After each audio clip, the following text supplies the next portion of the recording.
Address verification is a powerful tool built into your gateway account that allows you to prevent transactions from being processed successfully based on the address responses returned from customers' banks.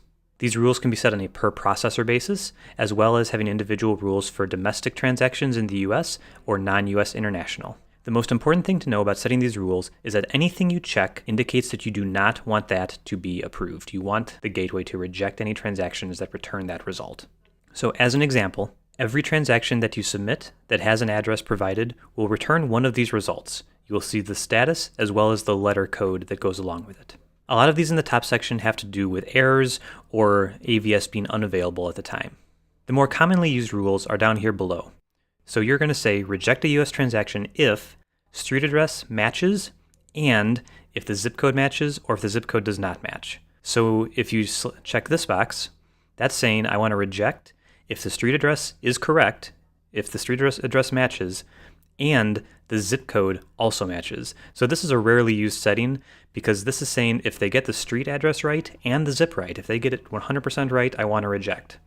Most merchants will not want to fill this out unless they are purposely trying to prevent people from processing. I'm going to uncheck that. The one below it is more common though. Reject a US transaction if the street address matches but the first 5 digits of the zip code do not match. So that's saying if they only got a partial match on their address, you want to reject. We'll select that. Then this next section, reject a US transaction if the street address does not match and the 9-digit zip code matches, or the first 5 digits of the zip code match, or finally, the first 5 digits of the zip code do not match. So this one is saying if they get the street address wrong, what do we care about the zip code? And in this case, I can say block all 3 if I want to be very picky.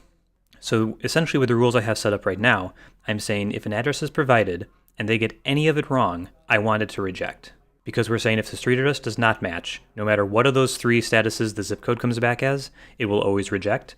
And if the street address does match, but they get the zip code wrong, we will also reject.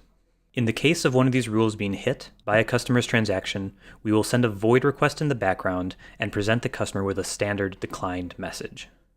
Scrolling down, we give you the option to only require a match on the first transaction. So this would be for every card that is processed. If you check this, then we will only check for these the first time the card is processed, and if it matches, if it passes the rules that were set, we will trust that card from now on and will not apply these AVS rules to it.